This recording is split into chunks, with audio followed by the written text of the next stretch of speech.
প্রিয় আমার ভাই বন্ধুরা, ফেসবুকে সবসময় বোঝানোর চেষ্টা করছি ধৈর্য গাছ মিষ্টি ফল, এই বিষয়ে আমি কবিতাও লিখছি। তো নিজে আসলেই এই তো পাশেই ধান খেত আবাদ করছি বাগিবর্গা। আর এই যে চারা গাছগুলো যখন একদম ছোট ছিল তখনই কিন্তু আমি ভিডিও করে দেখাইছি। তো 3 মাস মোটামুটি যত্ন নেওয়ার পরে এই তো আলহামদুলিল্লাহ আপনাদের দোয়া ভালোবাসা এবং কি পরিশ্রম আল্লাহর রহমত মোটামুটি ভালোই ফলন হয়েছে। তো খাওয়াও চলতেছে, আবার মনে করেন যে বিক্রিও করা যায়। তো মোটামুটি ভালোই পয়সা পাইতেছি।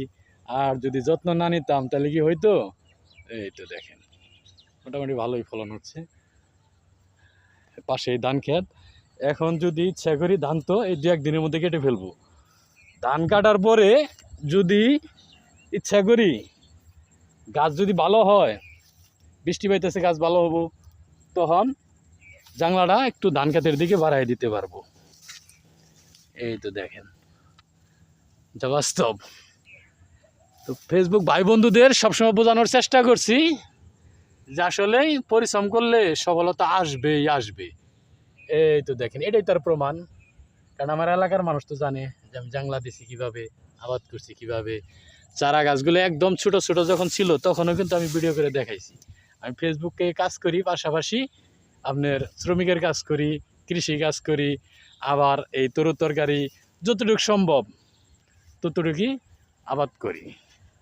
তো তরু তরকারিতে আমার কখনোই লস হয় নাই, কারণ এগুলা সার বিষ মেডিসিন ছাড়া। এগুলা খাইতে সবসময় স্বাদ একটু হইলেও বেশি লাগবো। আর হাট বাজারে যে তরকারিটা দেখবেন খুবই তাজা, খুবই টলটলা, দেখতে ভালো, খাইতে কিন্তু স্বাদ না। আর এই যে সার বিষ মেডিসিন ছাড়া এটা খাইতে সবসময়ই স্বাদ লাগবো, ভালো হবো।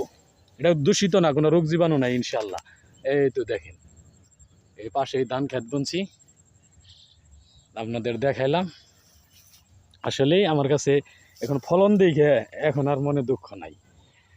তারাই কষ্ট করছি, বালতি দিয়ে পানি টাইনে টাইনে আইনে তারপরে গাছের গুঁড়ে দিছি। ওইখানে কিন্তু বালুর মধ্যে ওই তো দেখেন ওইদিকে বনি নেই। এই গুঁড়ের থেকে মাটি সরাইয়ে কিছু আড়াইলা মাটি দিয়ে পানার পশলা, গোবর এই জাতীয় দিয়ে তারপরে কিন্তু ঝাড় করছি।